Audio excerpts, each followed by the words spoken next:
आजच्या दिवसातली सगळ्यात लक्षवेधी बातमी ती म्हणजे माजी मुख्यमंत्री उद्धव ठाकरे आणि उपमुख्यमंत्री एकनाथ शिंदे हे एकेकाळचे सोबती आणि आताचे राजकीय वैरी आज दोनदा समोरासमोर आले। विरोधी पक्षनेते अंबादास दानवे यांच्या निरोप समारंभानिमित्तानं सभागृहात ठाकरे आणि शिंदे आमने सामने दिसले आणि भाषणात एकमेकांवर कुरघोडीही त्यांनी केली आणि त्यानंतर विधान भवनात फोटो सेशन करण्यासाठी दोन्ही नेते समोरासमोर आले तेव्हा सगळ्यांच्या नजरा त्यांच्यावर खिळल्या होत्या। उद्धव ठाकरे शिंदेंसमोर आले तेव्हा त्यांनी तोंड फिरवलं आणि दोन्ही नेत्यांनी नजरानजर टाळली। त्यातच उपसभापती नीलम गोऱ्हे यांनी खुर्चीतून उठून शिंदेंच्या बाजूला बसण्याची त्यांनी ऑफर दिली तेव्हा ठाकरे यांनी ती टाळली आणि त्यांनी नीलम गोऱ्हेंच्या बाजूच्या खुर्चीत बसणं पसंत केलं। त्यामुळे नीलम गोऱ्हे यांच्या एका बाजूला ठाकरे आणि दुसऱ्या बाजूला शिंदे बसले।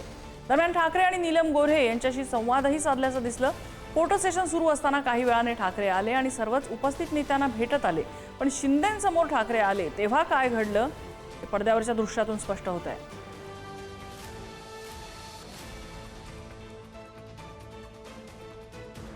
उद्धव ठाकरे आले, सर्व नेत्यांशी हसत खेळत बोलत आले, मात्र त्याच वेळेला जेव्हा ते एकनाथ शिंदे यांच्या समोर गेले तेव्हा मात्र दोन्ही नेत्यांनी एकमेकांशी नजरानजर करणं टाळलं।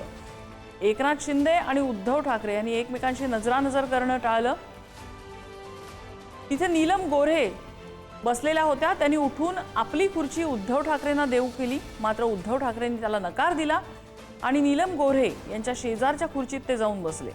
एकनाथ शिंदे यांच्या शेजारी बसणं सुद्धा त्यांनी टाळलं।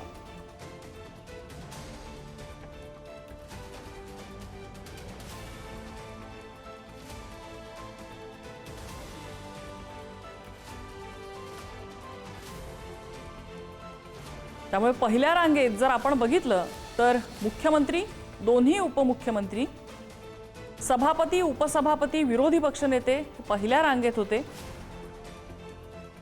उद्धव ठाकरे त्यानंतर आले, सर्वांशी हस्तांदोलन करत सगळ्यांशी हसत खेळत बोलत आले ते, मात्र एकनाथ शिंदे यांच्या समोर ज्या वेळेला ते आले त्यावेळेला एकनाथ शिंदे यांनीही आपली नजर फिरवली।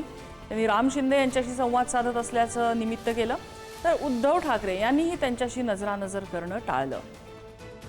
पद्मेश पवार आपल्यासोबत आहेत। पद्मेश, इलेक्ट्रिफाईंग मोमेंट असेल मला वाटतं हा, की आता नेमकं काय घडणार याची उत्सुकता त्यावेळी सभागृहात त्यावेळेला त्या ठिकाणी उपस्थित असलेल्या सगळ्यांना लागली असेल आणि कदाचित अपेक्षित होतं काही जणांना, कदाचित अनपेक्षित, पण या दोन्ही नेत्यांनी, एकेकाळचे सत्तेतले सोबती असलेल्या दोन्ही नेत्यांनी नजरानजर पण टाळलेली आहे।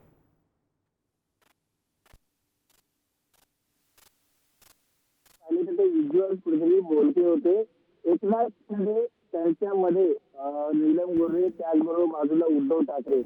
आपण पाहिलं तर व्हिडिओ मध्ये दोघांनी एकमेकांकडे बिलकुल देखील बघितलं नाही। जेव्हा उद्धव ठाकरे आले तेव्हा बाकी सगळे नेते असतील, स्वतः मुख्यमंत्री असतील किंवा बाकी सगळे नेते उभे राहिले, पण इकडनं आलेले जे एकनाथ शिंदे तिथे बसले, ते स्वतः नीलम गोऱ्हे आले, ते बोलले की तुम्ही खाली मध्ये बसा, आणि उद्धव ठाकरे हे बाजूला बावनकुळेंच्या बाजूला जाऊन बसले। आधी देखील आपण सकाळपासून जर घटनाक्रम जर पाहिलं तर सकाळी पहिली जी एक भेट झाली ती म्हणजे विधान परिषदेमध्ये एकमेकांना जी ऑफर असते, त्यानंतर जेव्हा अंबादास दानवे यांच्या फोटो सेशन मध्ये जी झालेली एकमेकांविरुद्धची जी आपण बघितलं तर एक नजर असेल, तर ती चित्र जी बोलते आहेत, एकेकाळी दोघंही आपण पाहिलं तर सत्तेतले होते आणि आता एकनाथ शिंदेंनी ज्यानंतर जी सूचना फोडली त्यानंतर कुठेतरी एक मागची जेव्हा अधिवेशनामध्ये अगदी पद्मेश, आपण कल्पना करू शकतो की विधान भवनात त्यावेळेला जे जे लोक उपस्थित होते, हा फोटो काढण्याच्या वेळेला जे जे लोक उपस्थित होते त्यांनी यावेळेला काय काय विचार केला असेल आणि एकेकाळी सत्तेत मांडीला मांडी लावून बसलेले हे दोन नेते आज एकमेकांची नजरानजर सुद्धा टाळतायत। त्यामुळे किती कटुता असेल याची आपण कल्पना केलेली बरी। धन्यवाद पद्मेश या सगळ्या माहितीबद्दल।